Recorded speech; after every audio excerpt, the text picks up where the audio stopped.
Today we're going to dive into how the neuroscience of distraction is actually preventing you from focusing on the right areas in your business. And it's actually like you're losing money. You don't even know how much. Yes. So welcome to today's episode. We are BizMeds, and we're your neuroscience business coaches. My name is Darius. And my name is Saad. And we help businesses scale. So we're here with the minimum effective dose. For those of you just joining us, Saad and I help businesses scale. One of our clients, we've helped scale 32% revenue in under 12 months. And that wasn't by working more hours or hiring more people. So that's what we do. So let's dive into today's topic and let's learn about the neuroscience of distraction and how it's actually preventing you from growing your business and making all the money and achieving the life that you've always wanted. Yeah. And by the end of this episode, you'll walk away knowing exactly what you need to do to get a hold of your attention and regain focus. And more importantly, or with that, along with that is what are the specific mechanisms you can use to do that a lot faster? Yeah. All right. So hit me. So first thing, I know we're talking about distraction. So what does that really bring you to is the lack of attention. Yes. Like you don't have enough attention on the right things, or your attention is just diverted into several different small areas. So if you have 100% and you're giving 10% to 10 different areas, you're not being successful in any of the 10 areas. It actually reminds me of many times are you majoring in the minors? Are you spending a ton of time on the wrong things? Yeah. And by doing that, you're splitting your focus essentially, right? Exactly. And, which is like we talk about it. What is distraction? What's the opposite of focus? Yeah, exactly. And so the less distraction you have, theoretically, you will have more ability to focus. Yeah, exactly. So how is that playing out for business owners then? So I guess why is this such a big topic for? Well, it's a big topic because a lot of times business owners end up focusing on the small areas of the business just because most business owners typically start as entrepreneurs. They've worked in the business, they've done a couple of things, and it's natural for them. Think about it, if, in a way that if you've done one thing 1,000 times versus another thing that you've only done 5 times, you're naturally going to gravitate to something that you're good at already. So most business owners will start getting involved in the little things that they've hired people to do, and they're making themselves available to all the little things that are not actually adding value. They'll have their open door policies. Their phone is available for anybody and anybody throughout the day, and so they just make themselves a little too much available to any problems that come up. Yeah, and it's a mindset thing. You see them, to your point, they have their email, Outlook, or whatever it is, open all the time. They have Slack or Teams or whatever communication program they use is open. So their phones are on. Basically any way someone can get a hold of them is always on and can pull their attention at any time, right? Yeah. And so you're just diluting one of your most valuable commodities, which is your ability to focus and have attention. Mm-hmm. Yeah. And I think that plays out, like you said, and then you layer in all of the team things, all the people side of things, and if you're not a strong leader to begin with, and you're always making yourself available, you're always there to solve everyone's problems, you're continually creating the conditions that you say you don't want in your business, and just making it more and more difficult to be able to do that. And as a result, like you said in the opening, is you're killing your ability to grow your business, because at what point do you have the time and energy to do any of that? Yeah. And so what we and I myself have really found useful is blocking out times. We've talked about this before, and I can't stress this enough how important it is. It's you just block out portions of your day to focus on major important tasks. So major important tasks. What we think, right, as coaches, is major and important, most times does not line up. Yeah, it's with the owners. Yeah. Right. And how do we help them understand, like, okay, cool, a cool mechanism. Yeah, we are huge advocators for, and like, no, you have to be able to block off this time. Like, you have to have the ability to focus for this amount of time.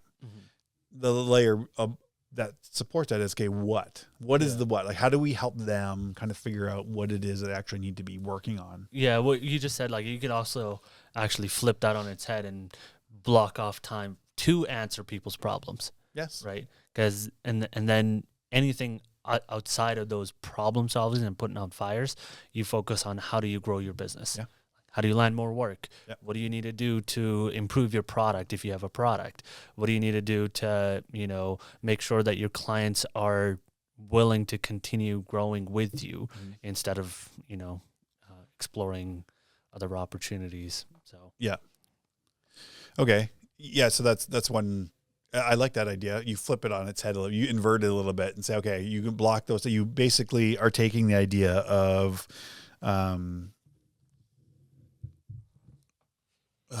why it's escaping me, but where you would batch. That's the word I was looking for. It's not bunching, it's batching. Where instead of like checking your email all day, you would schedule yourself 2 times and you batch the work together. It's okay, well, I'm going to, first thing in the morning or mid-morning and end of day, I'm going to just review emails. I'm going to batch the work. Same thing you're saying is approach some of those things same way. Okay, if you have issues during the day, like bring me them all at the end of the day, or these times we can go over these and kind of like whip through what do you need my approval on, what do you need my input on, versus you don't come to me with problems, bring me solutions and what your recommendation is and things like that, and batch that work a little bit together and then kind of like invert it. So now you have more of that time. What I find though is with that inversion, the risk is it becomes too free flowy where it's like, it's just, the work will just expand to this time and you'll just fill it with other things. Yeah.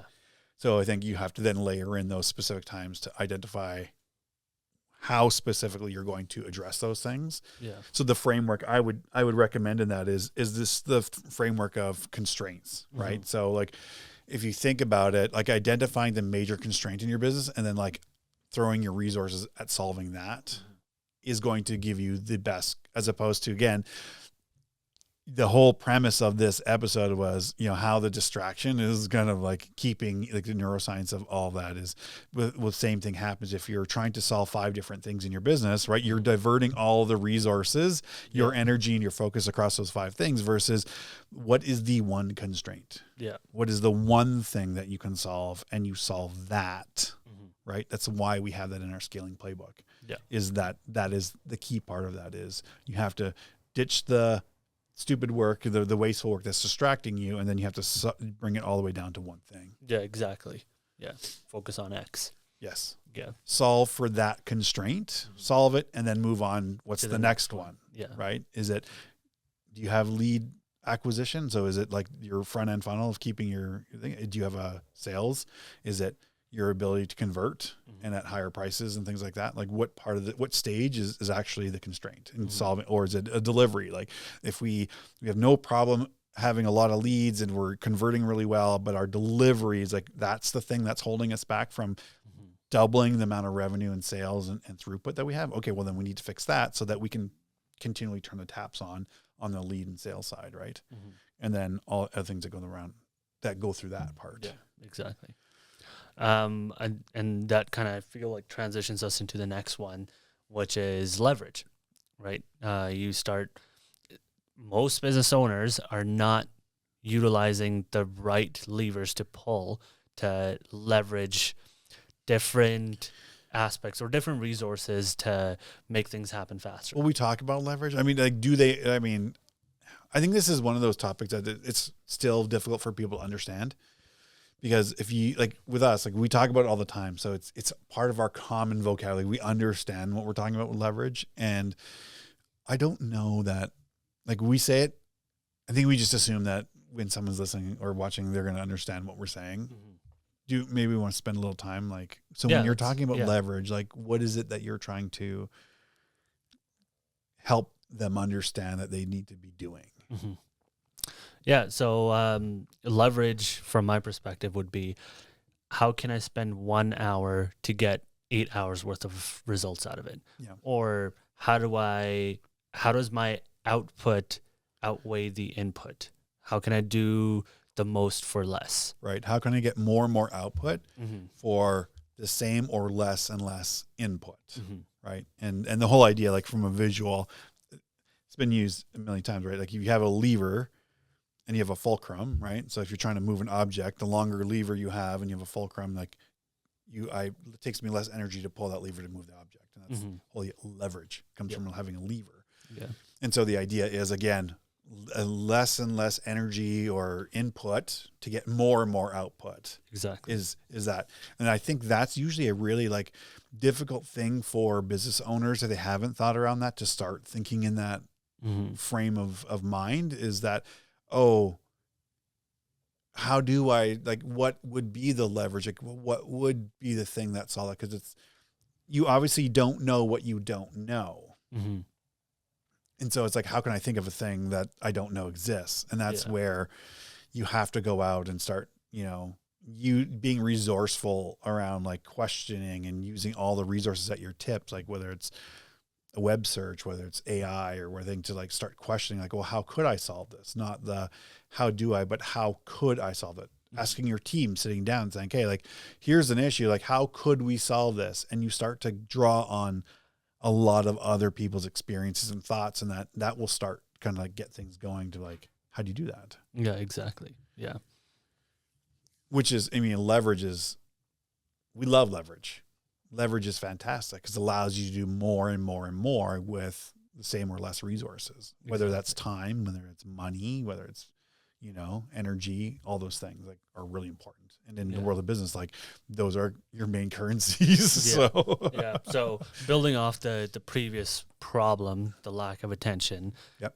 If you identify the one area that the business owner should be focusing on, and like really, if you solve this, what is it going to do for the business? Now you layer in the leveraging time, leveraging resources. yeah, how do I create something that allows me to get more and more results? Exactly. Right, to solve the problem. Exactly. Now you've identified the problem. You're using the right resources. You're using your time and resources and all that to solve that problem. Now you're focusing in the right area. Yes. What's the third thing that you would incorporate to really get it across the finish line? Okay, well, that's a mechanism, right? Yeah. And so like this is the double leverage scenario. Yeah. So it's, how do I get more things done in less time, right? And what is the best mechanism for that? Well, it's going to cost you time no matter what. Like there's an element of time that you're going to have to do these things anyway. Well, that is why we developed the 1 month day, right? That was the natural progression out of how do you trade one day to get all this done, like a month's worth of work in one solid day, but also the right thing. Not just, hey, I'm going to spend a day getting caught up on my bookkeeping. Yeah. That's not high leverage. No. I mean, you would hire someone else to do that. You use leverage that way, right? But like when you're solving the problem, and that comes down to like the distraction part of like all those things of distraction will not allow you to do that because you don't know how to focus. Yeah. But the 1 month day is all about focus. It is the physical manifestation of focusing. So what am I actually working on and focusing on and not being distracted with? And it is the focusing on solving the critical constraint that I need to solve. Yeah. So what would be a good mechanism then? Like how to leverage the 1 month day? Okay. Yeah, that's a good one. I'm asking, like when you're saying like what a good mechanism is. Well, no, it's like, so I know we said lack of attention, lack of utilization of leveraging the right things, and then a lack of a mechanism. Yeah. So how do you incorporate the right mechanism? So let's just use the example of business owners not focusing on the right task. Like if there's 5 things in the business that are critical, need his attention or her attention, and they've identified one. Now they've figured out how to leverage some time or some resources to solve that. What's the mechanism that you incorporate into that to get it across the finish line? The 1 month day. The 1 month day? 1 month day, 100%. Always. Like you think about it, like you'll never get a better return on invested time than flow state. Right. Because in that state, you're going to, at a very minimum, double. Okay.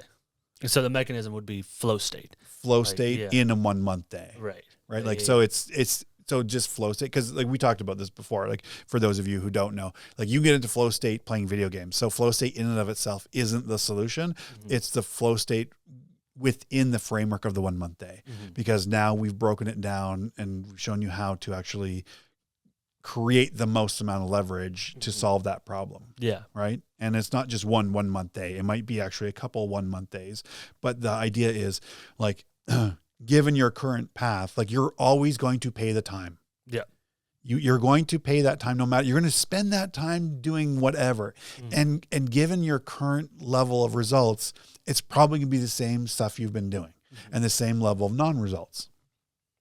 That's what it is. Yeah. So how do we then just trade that time that we're going to spend doing something otherwise and just make it a million times more productive and purposeful and solution oriented? Yeah. So it's much easier to train someone or teach someone how the skill of that, to use the mechanism of a 1 month day, but leveraging flow state in that and all of the protocol that goes along with that to create the most amount of leverage for them. Yeah. To also then teach them how to focus better, to lead a less distracted life, how to understand that they can do this. It's the skill acquisition of that. There's a lot of things happen.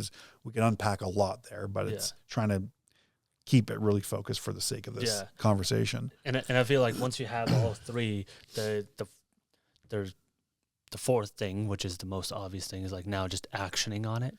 Well, so the actioning, but like that becomes the hardest one, because people live in a world of cognitive distortion. And we say cognitive distortion, but it's like, it's the fallacy of belief, right? It's the lies and it's the justifications we give ourselves to say, well, I can't do that because I don't have the time. If I had the time, then I could do a 1 month day.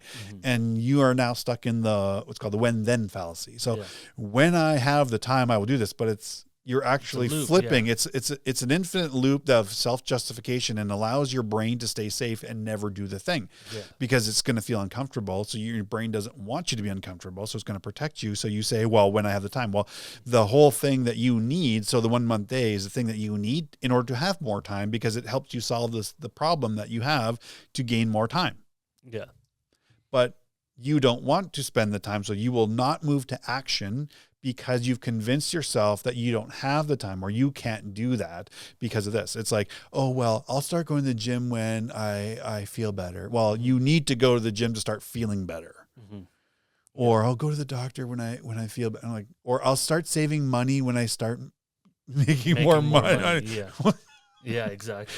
Like all the things that, you know, like you just play that out of how many times like we say those things to ourselves, but like that will be the biggest hurdle of overcoming. Like, so all of this stuff to this point has made sense to everyone. Exactly. Like, yeah, absolutely. Yeah. Oh yeah. Like I know what the constraint is. Yeah. I totally am distracted. All these things are happening, and yeah, I'm definitely not focused and things like that. Well, that makes sense. Right. Oh yeah. Oh, I can actually increase the amount of stuff that I get done and just trade 1 day. Perfect. Oh, I got to do a whole day. I don't have the time for that. All these people need me. Yeah. Everybody in my business needs me. Yeah. Yeah. And then this is exactly where, when you get to this point, we were talking about this in our last week's episode of the magical thinking and the woo-woo manifestation. You get to this point, is like, you now just start having the positive vibes and the positive feelings that it'll this just will work now out. just work out. It'll all work out. It'll all work out. Like, because I don't have to do anything. I'm believing it will work out, and you don't action on anything to do any of the work. Yeah. And now you're stuck in this infinite loop of, your cognitive distortion. If this, then that. But that will never happen. Yeah. It will never happen until you do the thing that you need to do to make it happen. Yeah. And that's all. And so, yes. So the last part would actually do action, but that's the biggest thing that will prevent you from moving forward to actually doing it. Yeah. Which is why we're there to help and implement that, right? Which is why we help our clients do that. Yeah. And then, the action is you have to do it. You You actually have to start doing those things. Yeah. And I will say this, we talked about like the neuroscience of distraction. Like in that, like there's two levels of distraction, right? There's an internal and an external. Yeah. Like, don't ever kid yourself that the external environment is becoming more like, never have we lived in a time where our external environment has been wired more and more and more to capture our attention, right? Like the fact that Meta, Facebook and them have released papers on this and studying their own effects of social media, and it depends how you use it. I'm like, are you kidding me? You guys actually actively have designed the likes and the hearts and everything to get people to stay more engaged on your platforms. Yeah. And then you pass off like, well, it depends how you use the platform. Yeah. Like it takes some people have a lot of skill and grit when it comes to being able to having control manage over, that and use it very purposefully. But for those who are just don't really realize it, they continue to engage on these platforms and it consumes their attention because that's what these things do. They're designed to. Yeah. And as a result, because we don't spend a lot of quality focus time, we then also have a very noisy internal environment where our thoughts are continually going and we have a hard time and we don't spend a lot of time disconnected.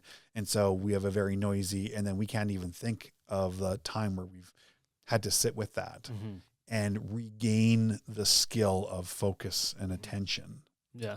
So there's this, I heard this story that this is about to get a little like on the dark side. If if a junkie overnight just wins $100 million lottery, and for the last like 5 years, all he's done is just waste all his money on drugs, what do you think he's going to do when he wins the $100 million? He's going to clean himself up.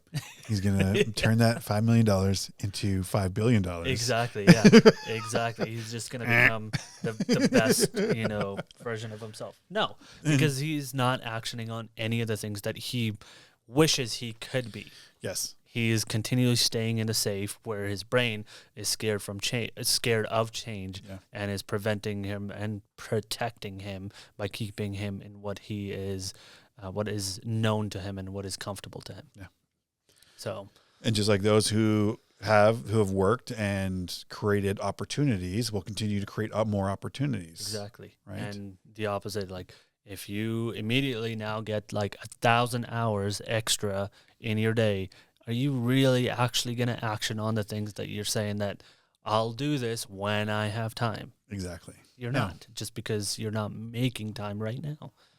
So, yeah, that is very, very accurate. Anything else you want to? No, I think, anyway, just kind of wanted to wrap up the problem we kind of talked about at the beginning is like a lot of business owners are struggling with focus because they're not able to identify what their actual problems are and where they should be focusing their efforts.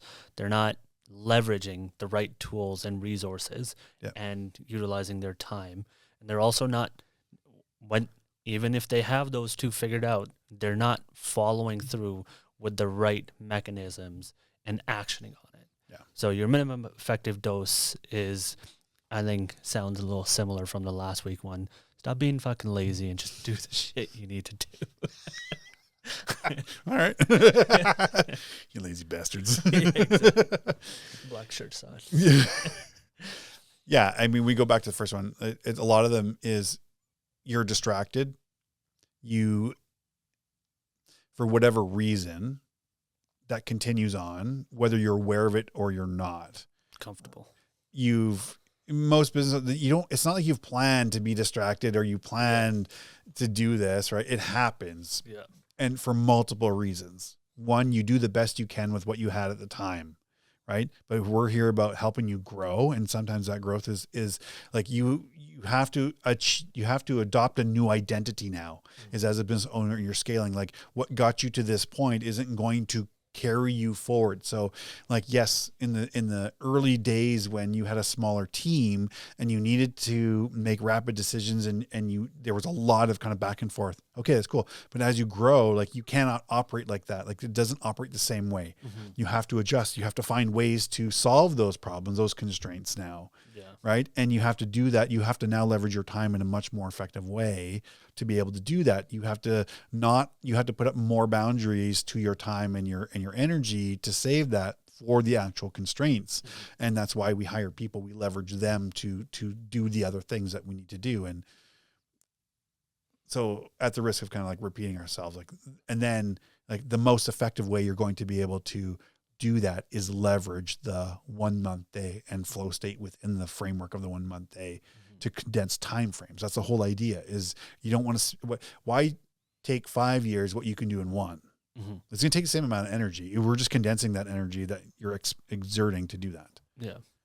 So yeah, I think it's a perfect place. Great. That was a great.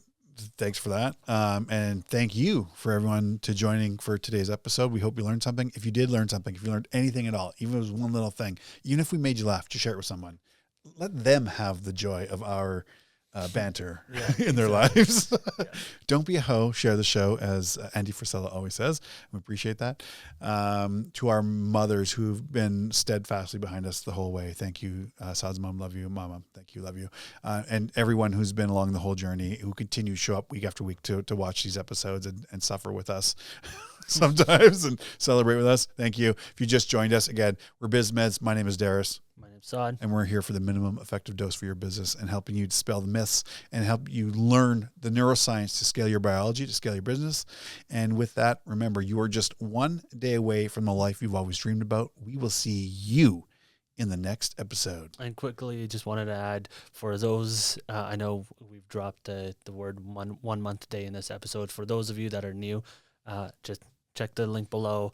Watch the breakout to sign up for the burnout to breakthrough masterclass. 57 minutes will show you how to reclaim your 2 hours a day, so you have time to be able to implement the 1 month day, and you'll learn all about it. And by the way, there's multiple episodes about the 1 month day on our podcast, so check it out. All right, with that, you were just 1 day away from the life you've always dreamed about. We'll see you in the next episode.